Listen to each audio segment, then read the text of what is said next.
Cool. Ready? Welcome to it. Thank you for choosing Domino's. How can I help you?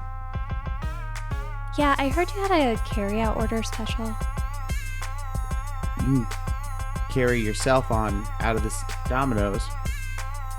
Because this is Papa John's and we don't do specials. What are you talking about? Papa J's always got specials. This is Mama Jack's and we don't do specials. Is this even a pizza place? It's on paper, yes. Can I get a hot meal here? Hot meal, yes, but pizza, no. I'm out. Get it. Smoked brisket. Ooh. Couple bags of feed. Bringo. Thank you for choosing Atlas Shrugged. the Avatar: The Last Airbender podcast. I'm Kaylee. And I'm AJ. We are here for your analysis pleasure. The boulder is ready to podcast. So on this podcast, we watch Avatar: The Last Airbender. But here's the thing. If you're listening to this, you've probably already seen Avatar: The Last Airbender. That's how you and I are different, because I've never seen it. And that's what you and I do not have in common. You've seen it all. I'm seeing it all for the first time, okay? I didn't have cable growing up. And I just happened to be the perfect demographic for when Avatar: The Last Airbender aired on Nickelodeon. So I've seen every episode. I watched it for the first time when there were new episodes every week when I was a 5th grader. And I've seen it many times since. It's my favorite cartoon. I think it's a killer story. And I've been excited this whole time to share my favorite show with my favorite person. That's you. That's me? Yeah. Oh. Well, how about that? So yeah, I'm your in-house Avatar expert, or at least Avatar lover. Enthusiast, yeah. And I'm watching it for the first time. It's an anime, so I'm just full disclosure. We're watching it subbed and dubbed. They're speaking English. It was an English cartoon and originally. We're watching it with, it was? It was. Yep. Done in anime style and with significant research. What? To be authentic to the cultures that they're representing. But yeah. Yes, We're watching it subbed and dubbed. It is English. We do watch with subtitles because I like them. I'm one of those people. I like them too. I'm going to be honest with you. We tried to record this episode last weekend, but I needed another viewing to kind of take everything in. We did the intro like 4 times. Then we're like, you know what? Today ain't the day. So we've rewatched it. That is not what happened. On Saturday, we were going to do the podcast. Then we were like, oh, can we do it on Sunday? And then we just sat there and watched. So I have watched episode 8. You're right. This is the second time you've watched. I've seen most of episode 8. I think I fell asleep because I was in the recliner. Right. But then I was like, because I work nights, I was like, Kaylee, I have to go to work. And so it was a little bit it wasn't the vibe, but that wasn't all you. Well, you're right. But so yeah, his Sunday nights are Monday mornings for normal, 9 to 5ers. Yeah. So it was it just felt like. So I think we need a little time to process, revisit it, because this is great. That will contribute to the vibe. not being able to say anything about an episode of Avatar. That's kind of why we turned it on. For anyone wondering, while I might be the Avatar expert, I have no idea how to use the equipment in front of us without our husband. I probably could have learned our husband without my husband. I probably could have learned. No, you can say our husband. He's our husband, everybody. For the next 45 minutes, I am your husband. Picture yourself in a green, open field lined with wheels for some reason. What is big concrete earthen wheels. Now imagine an ostrich horse gallops above the horizon. The sound of the ostrich hooves get louder. You see a very, very dejected and a little bit disheveled Zuko on the top. He's a top. He's hungry. He's hungry. He's thirsty. The top of his mind is to get a little bite to eat, a little something to drink. He wants to find a Sonic drive-in. And I was pleased, if we just want to jump into it, pleased right away that Zuko did not attack the pregnant woman by the fireside for a bite to eat. If that's your standard, like, oh, I appreciate this character for not attacking the pregnant woman, that's the impression of Zuko that we're having going into this. Okay, because he's arch enemy. He's postured like one. He's got the messed up eye. He's got the Darth Vader chip on his shoulder.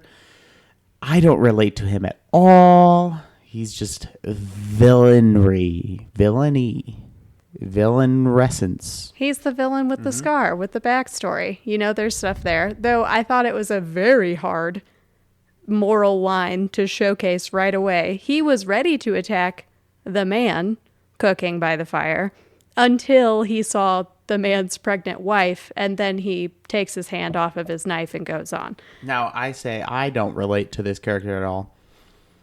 I've spent time with Kaylee when she's hungry. And I think Kaylee related to that a little bit. She's like, all right, I respect Zuko for letting the pregnant woman live. You can say I get hangry.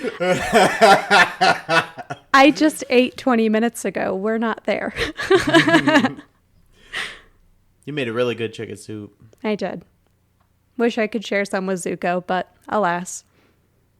He can't afford it. So he rolls up into this town, and he tries to place his order. And he can't even get a coney dog with the Skrilla he has on. Skrilla is what they call money in the Avatar universe. Sure. In the 2007 universe, they called money Skrilla. And yeah, so he wants to taste some cheddar, but he can't because he doesn't have the cheddar. He's at the counter. He's trying to place his order. He doesn't have enough money. There's some Earth Nation cops. Cops we use loosely. They're not really cops. They're like posers. They're Earth Nation soldiers is how I think they're identified, but they're just in this pretty empty town. Okay. My first impression of them was that they still live in the town that they went to high school in. I think that's probably very accurate. They have accurate. the vibe of a cop who became a cop in the town that he went to high school in. Yeah. Just a little bit smarmy, a little bit like... And a little untouchable. Like, this is exactly. my turf with to the no bone. justification. Right, exactly. So we see these people, and they get pranked right off the bat. We know that they suck. You know, we've met Earth people. We've seen people in green before. These guys have green eyes, whatever. We've seen Earth Nation people. This ain't it. And the visual of the egg splattered on the face. Could have been a tomato. It splattered, and then they fight over who it was. Who threw the egg? Well, I think it was that punk kid. I think we know. Yeah, Lil Lee. We see him do it. Threw the egg. But, you know, they're kids. Yeah. He runs off. They obviously turn around, and who's the only person standing there? Zuko. And he's a stranger. So, yeah, turf bullies, get right up. Say, hey, stranger, you throw that egg. And Zuko's like, I don't know, maybe a chicken did it. And maybe a chicken flew over. I just want to point out every part of this episode, I mean, it's called Zuko Alone, but everything he does shows you something about who he is. And in this moment, he didn't even look at these guys. They come up to him. He knows he's like about to be bullied. He doesn't flinch. He doesn't turn. He doesn't look him in the eye. He's making a transaction at this food stand. And that's it. He is 0% intimidated by these people. Yeah. And we'll see him get bullied a little more later or earlier, depending on how you think of it. Because this is a flashback episode. There's a lot of flashbacks. We get a lot of peeks into Zuko's interior life, and that might feed into his ability to harden when faced with bullying or cruelty or, banishment or etc. Yeah. Etc. With his general state of being. Shed a single tear for Zuko. Bump music. So these Earth Nation soldier guys take Zuko's 2 bags of feed that he just paid for his poor ostrich horse. And, you know, they stomp their feet in the dirt. Like, this is our town. You get out of here. Mm-hmm. Little Lee is like, hey, dude, that was really nice to not give me away. Which could be... I will feed your grotesque bird. Yeah. Thing. He is like a kid just like, thank you, new hero. Like, he probably was in awe of Zuko. Like, wow, you just stood up to these guys. But that should tell you a lot about, like, this kid was so surprised that he didn't give him up. Mm-hmm. And you see this town that's, like, pretty empty. Because Lee's like a guy. Lee's like a guy. He's also wearing green. So you know he's Earth Nation. But he's not like that. He's not a bootlicker for the cops. He's not like, these colors don't run. He's just a little kid trying to have fun in a town that looks like it's been through some stuff. Listen, if throwing an egg at somebody's head is your idea of fun, then yeah, you're a little bit bored. Yeah. Yeah. So he takes Zuko home. And they have a little meeting of... Zuko has a meeting with other outcasts. Other people who have been relegated to the fringes of the Earth vibe. They're agrarians. They seem to raise all manner of hybrid pig. Is this a meat operation? Probably eggs. The pigs lay eggs? There were the chicken pigs. Do they have wings? They did. So this is when pigs fly. Ha, you got it. Hey. Love those idioms. We call that a visual metaphor. It's what you learned about in art class. Okay, so he gets to the farm. They say, yeah, we'll feed you, of course. We'll make good on Lee's promise. But then they see Zuko's pride.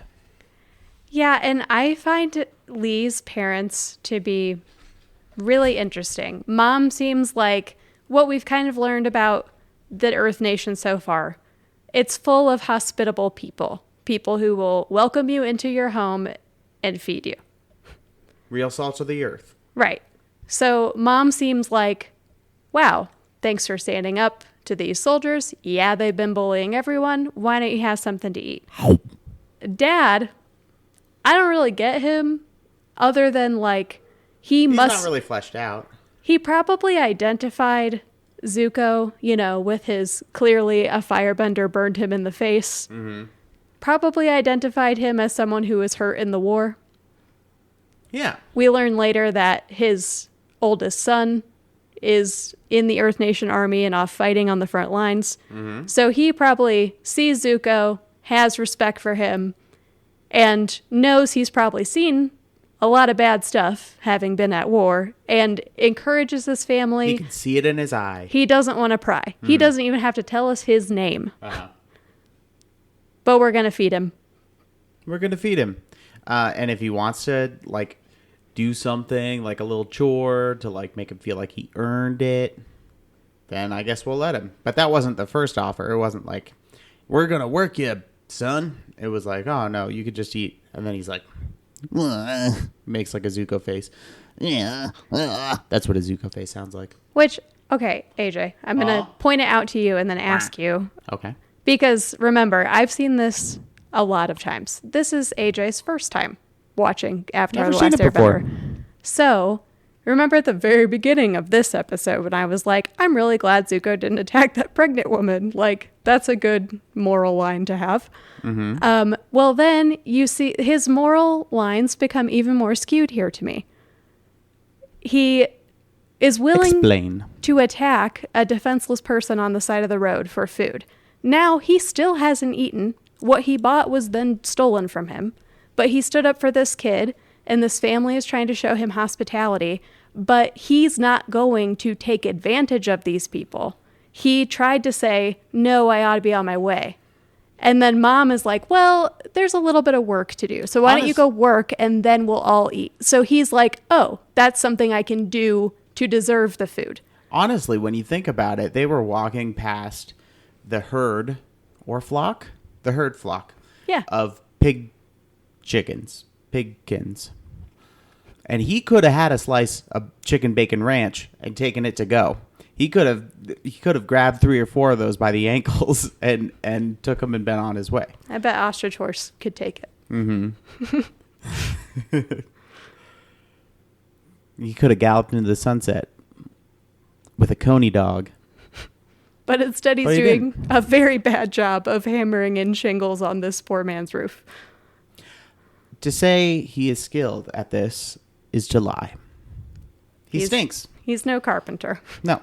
He hammers his thumb. Ouchies. And then he has a flashback.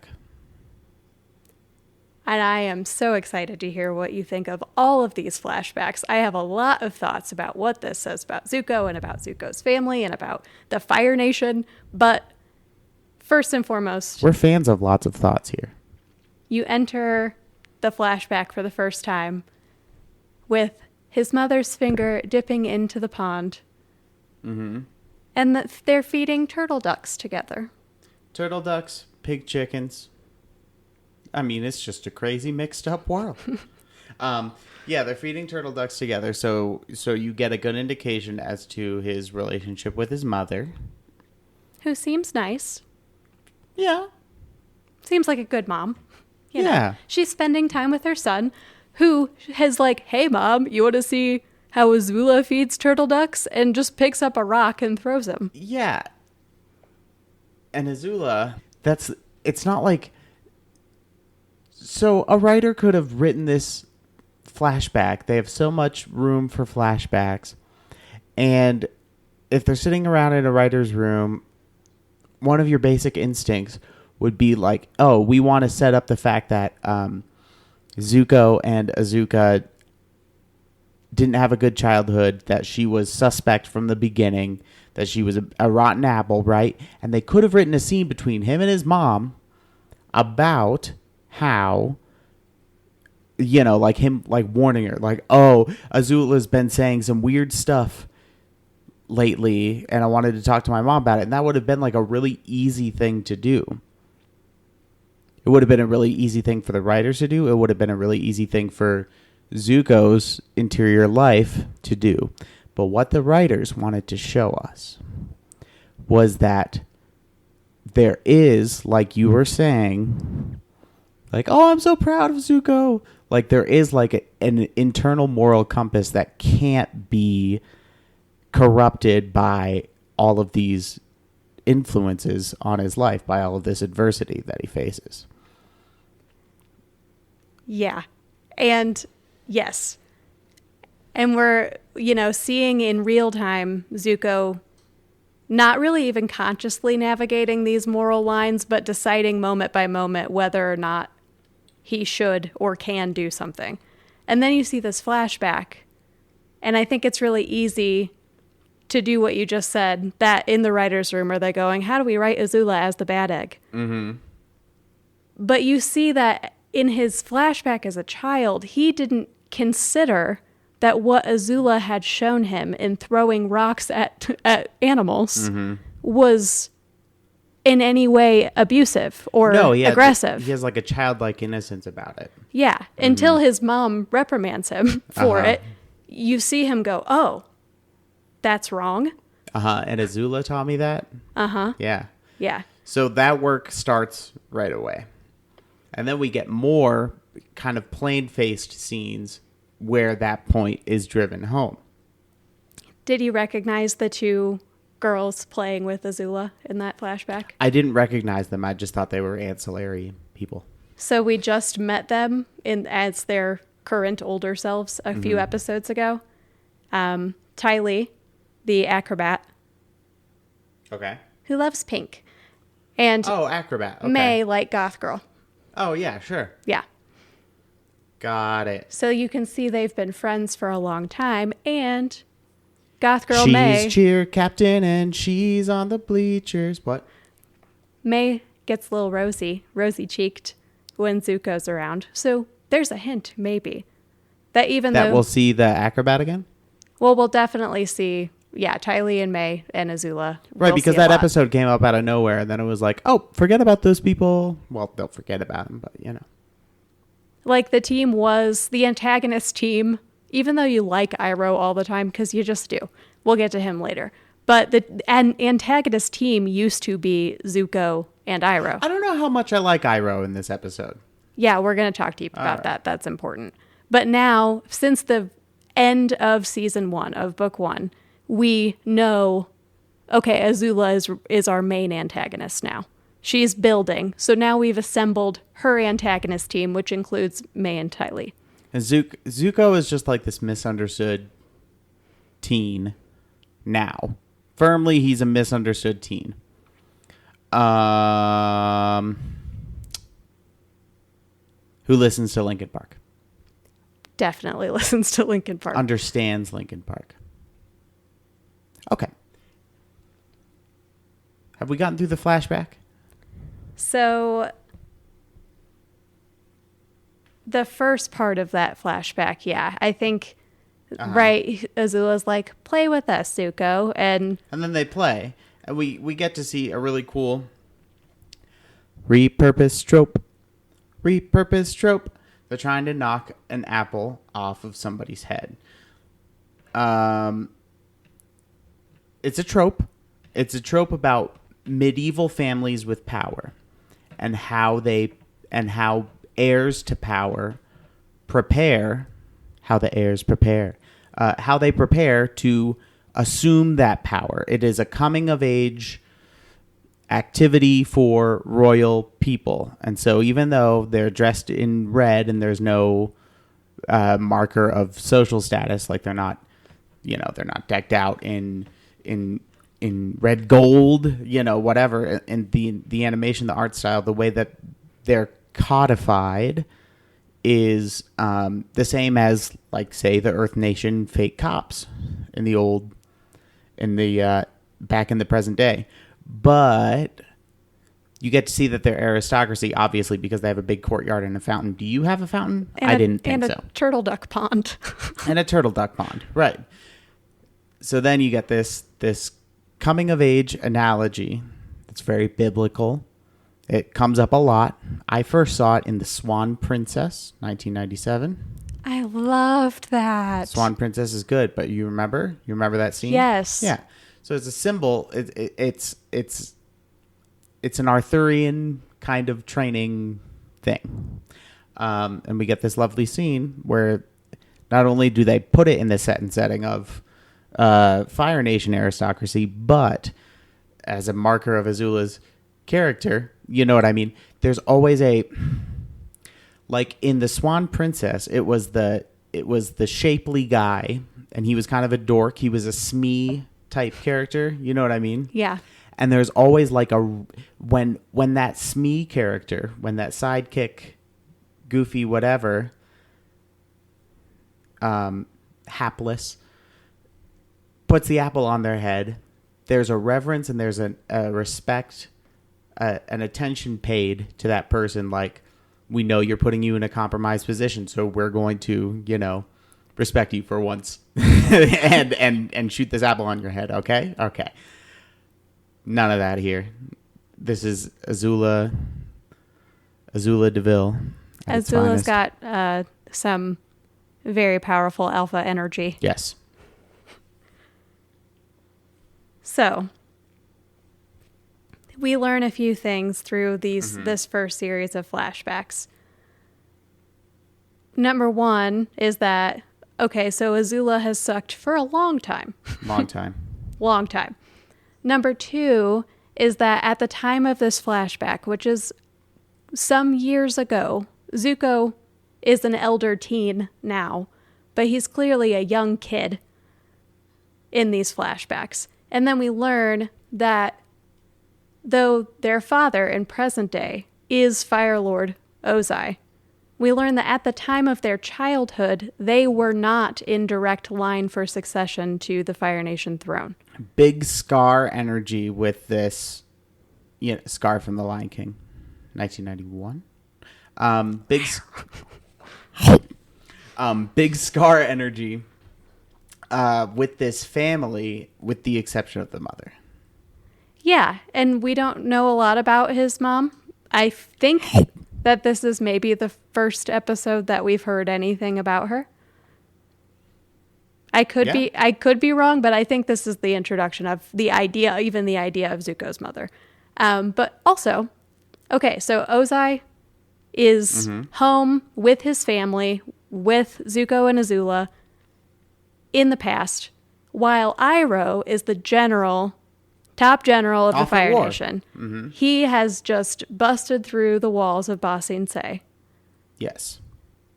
He writes a letter, and this is what I really want to dive into with how you perceived the reading in Zuko's memory of the letter he wrote after conquering the city for the Fire Lord. You say in Zuko's memory, that's an interesting revelation and something I completely agree with you on. This is not an impartial flashback. This is what Zuko remembers because his mom she's a one-note symphony of just caring, nurturing, whatever. There's no letting on. If she's Ozai's homemaker, then what we're seeing is a sharp contrast from the Fire Lord psychology. Yeah, is it a character who lacks depth, or is it a character who Zuko only remembers one type of way? What a lovely mother. Yeah. Wasn't she a good mother? Because I had written in my notebook, and then I scratched it out because I thought that would be mean. Because I didn't mean this as a detraction to the voice actor. The voice actor probably took direction like this. But I had written down in my notebook, why does she sound like AI? Yeah, it's the one tone. It's the nurturing tone or protective. So what you're saying about this not being an impartial, this being a subjective flashback, I think hits. Cool. Okay, I'm glad you picked up on that because just think of the entire first season and the first 6 episodes of book 2. How do you feel about Iroh up to this point? Iroh's jolly. I think listeners of this podcast know exactly how I feel about Iroh. Iroh's a G. He likes his tea. Iroh is a G. He likes his tea. Iroh is all right with me. He will have tea at any cost. Loves to take a dip. But loves to take a sip. We like Iroh. And I think that at this point in the show, everyone is aware, there is nuance to character. There is nuance to moral stature. Now, I do not like Iroh. Right. And in this episode, you don't like Iroh. So we just talked about how all of these flashbacks are subjective. Mm-hmm. So I think it's interesting because even though he remembers Iroh, we know that Iroh was the general, but then I think it clicks here for the first time. Oh, not only was he the general leading the Fire Nation in year 90 of the 100-Year War, conquering one of the greatest cities in the Earth Nation, he's also the next in line. He's the eldest brother. Mm-hmm. He's who will inherit the rightful heir, the Fire Nation. Uh-huh. So he's this awesome general, powerful man, conquers this huge city. But even with that clicking, in Zuko's flashback, they're reading the letter that Iroh wrote them about having broken through the wall. And he makes a comment like, if we don't burn the city down by then. And in Zuko's memory, when they're reading the letter, he pictures Iroh laughing, if we don't burn it down by then. And they laugh too. They laugh too. It's a success. It's a victory. Uh-huh. But what I know of Iroh, it might be a victory. He was in charge of the army. But do you think he was sitting there, ha ha ha, We did it.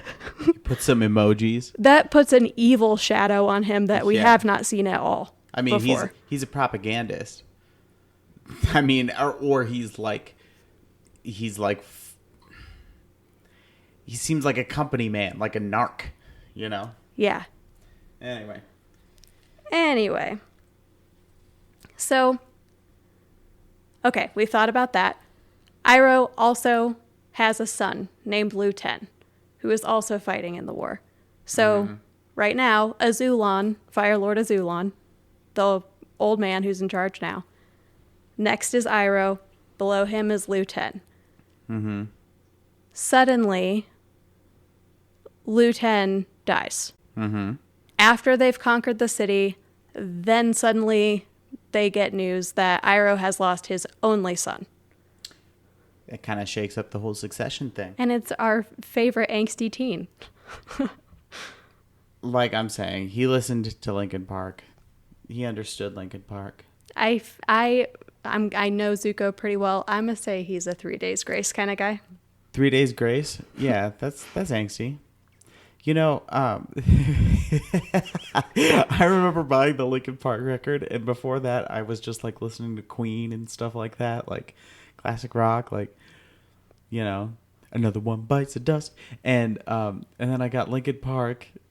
I took home that record from Walmart, and then I really liked track 5, Crawling. And my dad, I would listen to it over and over again, because what do you do when you like a song, right? I loved Crawling. I was obsessed with it. My dad would, I remember I came downstairs for dinner one day, and he had like this really pained expression in his face. He started waving his arms wildly, like more wildly. We know he's Italian, but like more wildly than even like baseline Italian. And he starts going, because he could hear it through the floorboards the whole afternoon, you know. Next time I see your dad, I'm just gonna be like, Tom, have you heard this song? You should. Okay, to put you, okay. I'm gonna age us real quick, because we're on that, on why I say 3 days grace at Linkin Park. Yeah. Okay, I didn't have an iPod. iPods existed, but they were the kind with the like thumb wheel. You know, Gen Z, you're not gonna get this. You might like, ooh, a retro iPod, but like, it wasn't touchscreen. Don't understand. Okay, yeah. So back then, we went on the dark web for music. If you wanted music and you didn't want to go buy a piece of plastic, you went on the literal dark web through like a really user-friendly app on your computer that was like dark web for kids. And it was amazing. It was called like, LimeWire and Kazaa and all this stuff. Parents bought desktop computers for the family computer, and then all of us poisoned them with malware. Oh, we screwed up these computers, man. Because it was just like, of course, it was the dark web. They would be like, oh, yeah, we'll just like side load some crazy stuff onto that MP3 of Ms. New Booty. I had an MP3 that had 2 gigabytes of space, that had one little tiny screen that showed me what number the song was. It didn't read the names of the songs. It was the number of which I had uploaded it to the MP3 player. Take the files, put it on an external device. It had a volume wheel and one button, which was only shuffle. That's how I listened to music for most of middle school and early high school. So your 2 options were shuffle or non. Or no music. Bless you. That was... Gesundheit. That was a rondo of a sneeze. A rondo? Mm-hmm. An absolute dance. Whew. Anyway, where are we still talking about this episode? No. You were saying something about music. We were talking about the Linkin Park. We got into that because we said, you got to understand. Back in my day, we had our favorite angsty teen. We'll get back to Zuko. Mm-hmm. Zuko alone. Right. So, calling in my skin. Let's move out of the flashback for a second. And remember that there is some conflict happening in the present. Explain. So, Zuko's still with Lee and this Earth Nation family that's Zuko, fed him for the Lee, evening. Ranchers. The bully Earth Nation dudes from the beginning of the episode Pigs. roll up into the farm, Oink. ready for trouble. Oink, oink, oink. With terrible news, they roll up like complete jerks. Like, just blatantly horrible people. They roll up and they're like, "We heard your son's dead."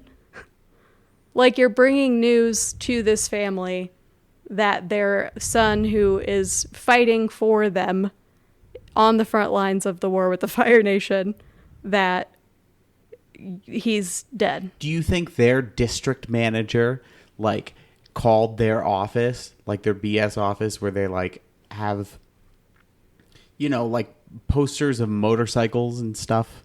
Whatever, the Earth Nation motor. Just the worst, like a beanbag chair, a mini fridge, like, ugh. It's a room that you walk in and you're like, I don't want to spend 5 minutes here. In my head, that's what it is. Anyway, do you think that they got a call on their phone in that room from their district manager, somebody who told them, guys, you need to go down to this pigkin farm and tell this family that their son's dead? And that's what they did? I think that they probably, yes, are the officials in town responsible for communicating and coordinating with the rest of the citizens. They're the worst. With what's going on in the war. They're the worst. It sounds like they will pick trouble and send people to war if they don't pay them whatever. They're bullies. Gross.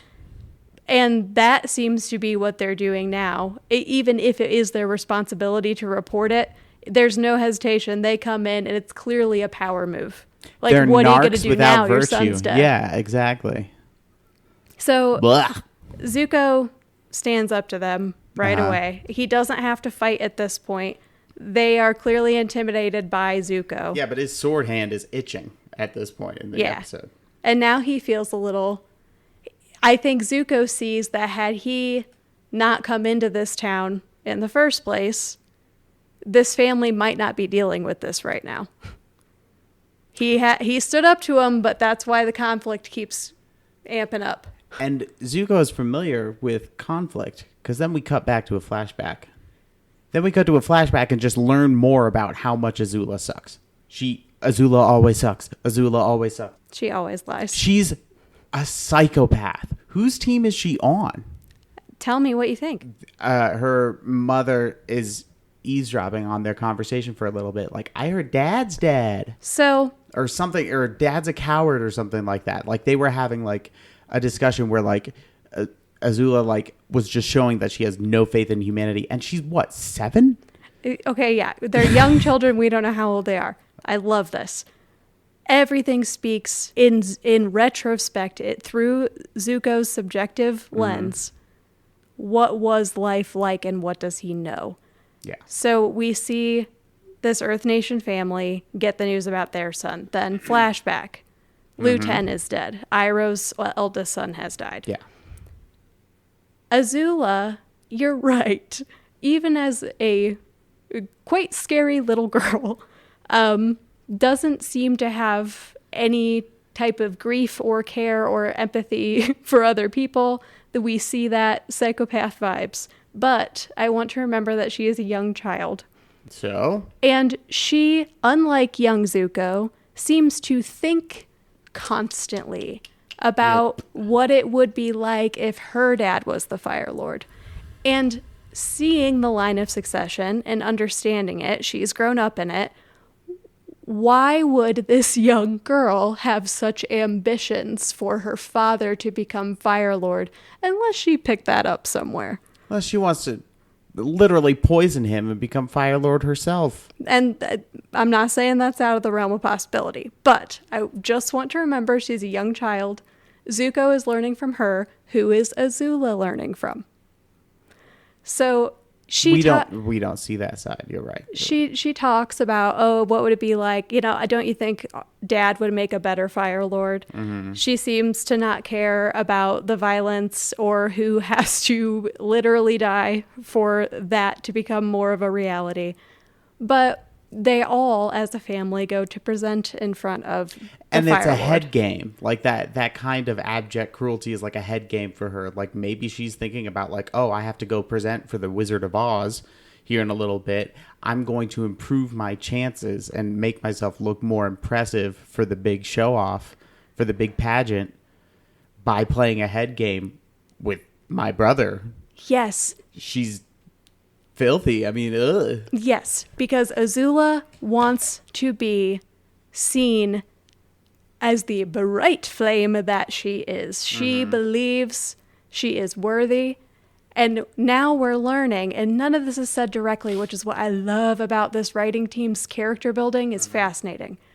They go to the Fire Lord. Ozai, her father, literally calls her a prodigy, smiles. You never see his whole face. Very Giovanni, you know what I mean? You see him smile. He's proud of Azula. He is impressed by his daughter, Azula, who is the oldest. But then there's that dynamic. Okay, so Iroh is next in line to the throne. But Azula, little girl Azula, doesn't give a crap about him, thinks he's bad at it, and a wimp. He just cries and quits when his son dies. A real general wouldn't do that. Look at our powerful father. He should be Fire Lord. Mm-hmm. She, even though her dad is the younger brother, thinks her dad would make a better Fire Lord, and because he would make a better one, he should be. Who cares about? What do you call that? Patriotism? Maybe. Just desire for power, maybe want for power. Yeah. Okay. But then we also know right now that Zuko is the next in line to the Fire Nation. Mm-hmm. If his dad dies, if Ozai dies, Zuko would become Fire Lord, even though Azula is older, because it's patriarchal. Oh. So Azula Whatever. Azula's thinks, still a psychopath. I think even at a young age, if her dad can break the cycle and be Fire Lord, then maybe I can be Fire Lord, even though it's Zuko's. Yeah, but I don't think that adds any virtue to her craziness. Well, no, I think she's crazy, At unfortunately. this point, I don't know, guys. I haven't seen the series. I have not seen the series. But at this point, nah. She's wretched. Well, she always lies. She sucks. She's mean and manipulative. Azula always sucks. Azula always sucks. And scary. Mm-hmm. Yes. So they're at the pageant. She does her thing. And then he's like, oh, jeez. How am I going to follow that? And he tries. But it's not any good. I mean, it's not as good. It's... In a pretty major sense, it's not as good. He knows, even though Mom is like, you did your best. Mm-hmm. And that's good. That's who you are. He knows. I loved watching you. That's like my parents would come and watch me wrestle. Oh my God, AJ. And my wrestling career was, can I just say what's the opposite of celebrated? Uncelebrated? Unsung. Unsung. My wrestling career was unsung. When I was in 7th grade, I moved from a religious school to a public school. And I thought, which sport should I join? And the first two were football, not into it, okay? Second one, basketball, I already knew I didn't like that. And then the third one that came up was wrestling, and I thought, I'm overweight. Maybe that will help my chances. So I sign up for wrestling. And yeah, you want to raise your weight class. That's going to make it easier. I had no idea. I knew I didn't like basketball. This was the first one coming up. The few friends that I had made, some of them were going to go wrestle. And my parents would come to every game, and I would just get creamed. I was so bad at wrestling. Maybe that's a story for another day. No, the basketball story is a story for another day. Okay. Anyway, I was really bad and my parents supported me. I just liked watching you. Well, you said that you didn't really simulate identify your own assault. What? You said you didn't identify with Zuko at all in this episode, but it sounds like you did a little. Moving on. So, okay. Azulon, yes, also is fed up with the pageantry. Get out of here. Azula steals Zuko. Can I just say that I was so bad at wrestling. I had a what's the opposite of undefeated? Defeated. I had a defeated season. I went 0-8 in wrestling. I lost 8 times. I won 0 times. The last wrestling match that I had that season, it was my last hope of not going for a defeated season, was wrestling. Okay, listen to me. As a 7th grade boy, my last match was a girl. I was to wrestle a girl. This is the first time you have wrestled a girl, and it is your last match of the season. Yes, it's my last chance at redemption. I have no other matches scheduled. They say, it's your final test. You will have to wrestle a girl. Now, for a girl to be on a wrestling team in 2002 or 2003, a girl would have to be very deadly serious about wrestling. They would have to study it. They would have to have an enthusiasm for it that they brought to the table and said, with this, I will have the gumption to wrestle for my school. Ya boy did not have any gumption, dare I say, any wherewithal. If you're a girl in wrestling in 2003, you're talented at wrestling. Yes. And you're facing the polar opposite of that, which is somebody who is severely untalented, memorably untalented. I lose miserably. There is blood all over the mat. And as my reward... Did you see it just like cracker knuckles? Basically. Just an abysmal loss. A lesson in gender equality for somebody to have at 7 years old, right? Gender inequality, really. Not in my favor.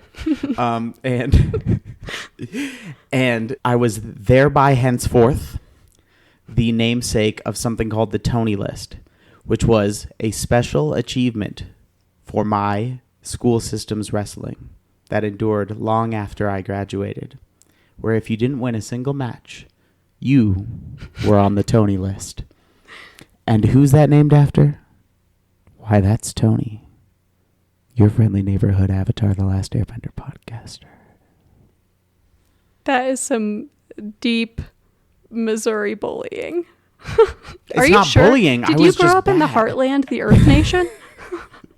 I did, and I know exactly what those cops are like. Anyway, so I don't relate to this episode or Zuko at all. Not at all.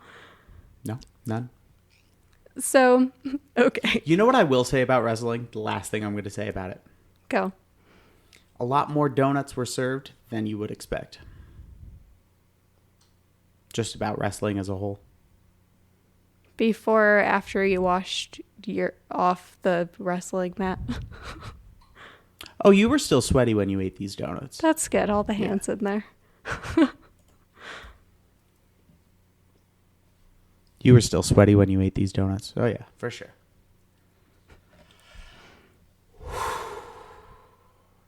Bring it back. Let's bring it back. Now that I've regaled you. Zuko looks at her performance. He says, how am I going to follow that? He can't. The whole Wizard of the Oz, the whole vibe of this contest was, even when the presumptive Fire Lord, the second son, their dad, was looking at them, Azula's clearly better, but not taking her seriously. And so I understand your previous point about if she's thinking about succession and if she's thinking about who deserves to be the successor. I get it a little. But I'm still a little salty. Of course. But where did Azula learn that she should deserve something? She grew up knowing that she's pretty far down that line of succession, and Zuko seems cool with that, or to not think about it. I think not think about it. Yeah. So that's it. Azula rule it feels... out, and she thinks about it, so she's mad that he doesn't think about it. Yes. Azula feels she deserves something. We don't know what that is yet. I get it. But Ozai then declares his ambitions and says to his father, I deserve this. I am here. Right. And that's the only thing. I mean, earnestly, I will say I don't relate to Zuko on that topic because my sisters are cool. Azula is... Oh, anyway. Yeah, I never related to Azula and Zuko's relationship either because I always had... I love my siblings. I'm lucky in that regard. But, oh, yeah. So then Azula comes in the middle of the night and tells Zuko what he then repeats to himself. Azula always lies. Azula always lies. She came in to tell Zuko that her dad was going to kill him. Azula always sucks. Scary. And Zuko told himself that that was a lie. But we don't know if it was, probably, because Azula makes stuff up. Right. And then Mom, kind of, I think, knowing what happened, comes up to Zuko and says, you just got to remember to be yourself. Maybe that's a later flashback. I can't quite keep them straight. But well, I think it gets hazy. Again, I think this is good writing. Then Azula tells this lie. Mom comes in later and tells him, yeah, always remember to be yourself. And then she disappears. And this is all that Zuko remembers. This is his flashback. Yeah. So we have seen this very nurturing mom who supports him. We have seen her intervene and off the screen, away from Zuko's space, probably disciplined her daughter. Yeah. But then Zuko, his mom comes to him in the middle of the night, tells him, never forget who you are. Always remember who you are. And then when he wakes up, Fire Lord Azulon is dead. His mother has disappeared, gone. And she went to Bridge Night. Come back. And suddenly Ozai is going to be the Fire Lord and is crowned the Fire Lord. Thoughts? It's a soap opera. I mean, it's Succession, and we're seeing their family dynamic play out in a very tangible way, like an aristocracy. Have you guys seen Succession? I have. You haven't. I saw most of it. I guess you did, yeah. I mean, I didn't catch the middle 2 seasons, but I could kind of fill in the blanks on what was going on. Well, Mom has a premonition for him. Always be yourself.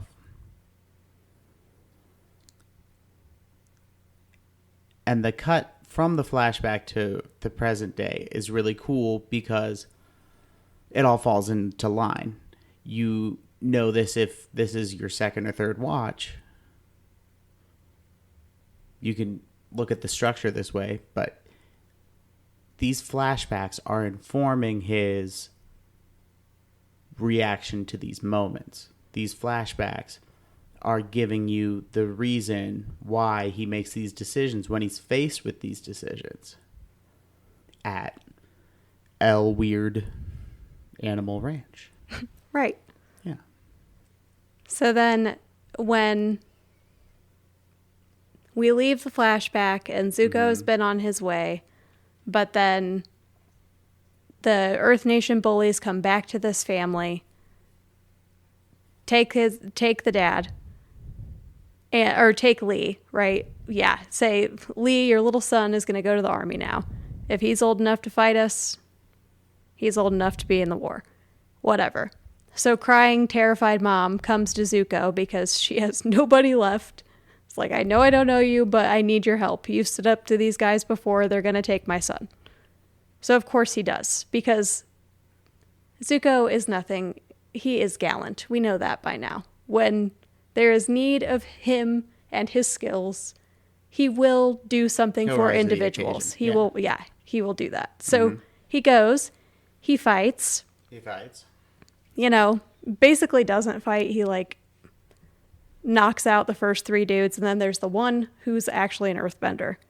Zuko hasn't needed to bend because he's a skilled fighter without his bending, and he's been keeping his identity a secret. He can't just go around firebending in the Earth Nation. Right, exactly. He's an enemy in home ground territory. But now the voice of his mom is echoing, "Don't forget who you are. And I guess this is our last piece of it. He's been the hero, this family who just fed him, let him sleep for a night, begged for his help. Everybody gathered around to watch the fight and were supporting Zuko until he firebends. And then even though Zuko is doing it to protect that kid and to protect these people, Go away, I hate you. It doesn't matter. As soon as he had fire, there was nothing else they saw.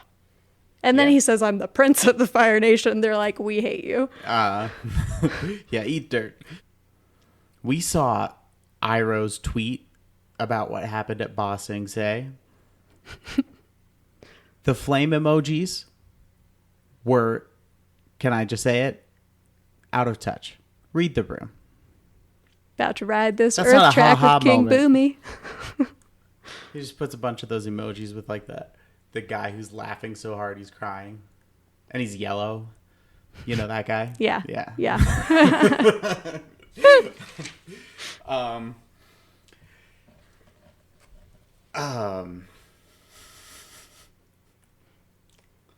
Yeah, I don't like Iroh in this episode. I don't relate to Zuko at all on the terms of his family dynamic. I think it is interesting. It's a little, like, you're forcing me to care about Zuko. You're forcing me to care about Zuko, and why would this show do this to me? Listen, I work in broadcast television. In broadcast television, there is a winner and a loser. There is a them versus that, because it's easy to put on a graphic in the bottom of the screen. Who won? Who's good? Who's bad? Who's right? Who's wrong? Who won? Who lost? And I don't want to care about Zuko. I don't want to. This You may not show want to. is too demanding. But I'm fixing to. You're fixing I'm fixing to care about Zuko. Well, I Fair just enough. think that it's a through line, a storyline to pay attention to. That's all. I guess I will.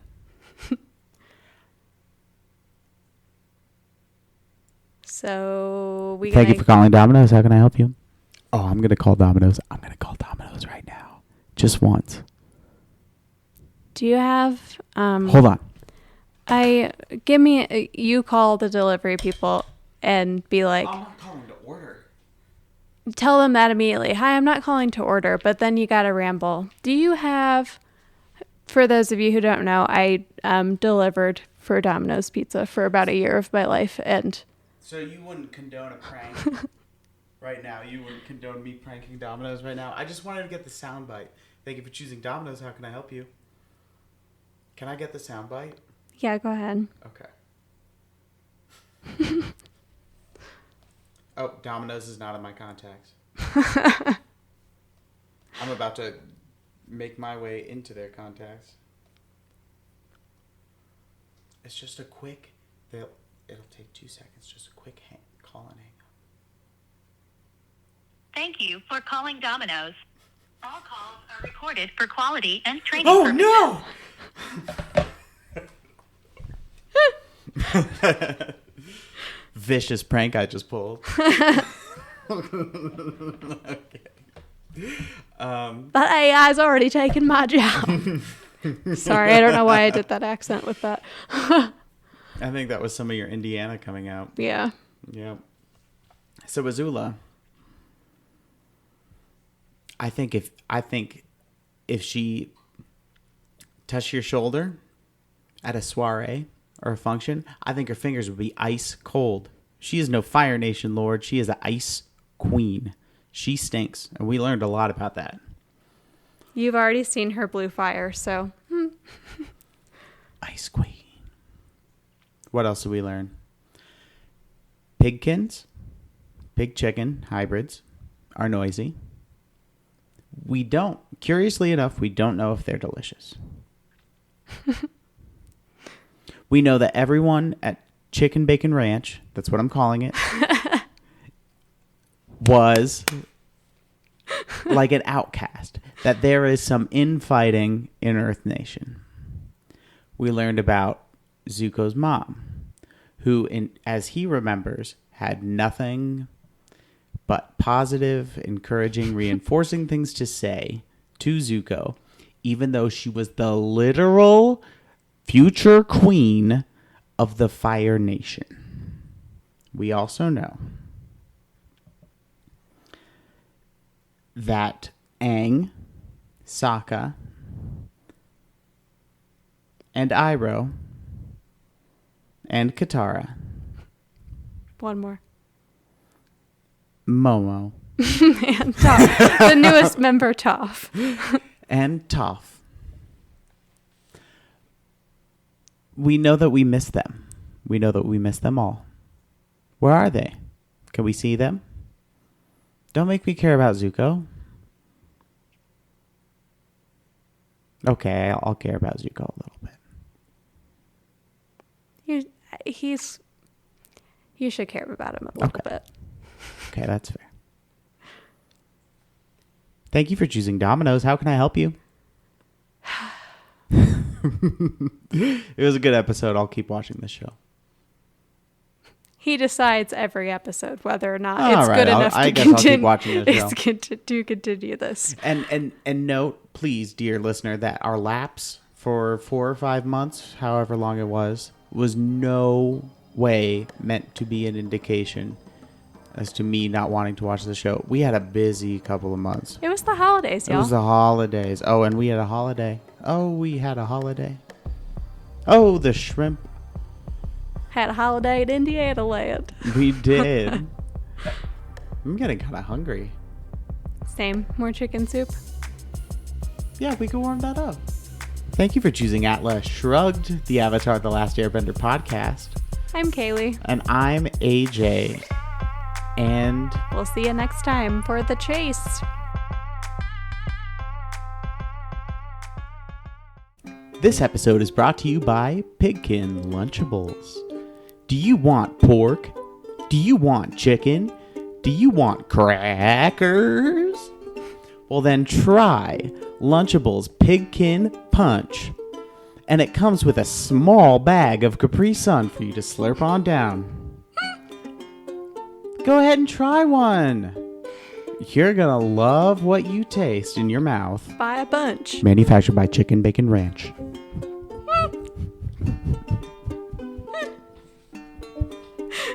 Okay.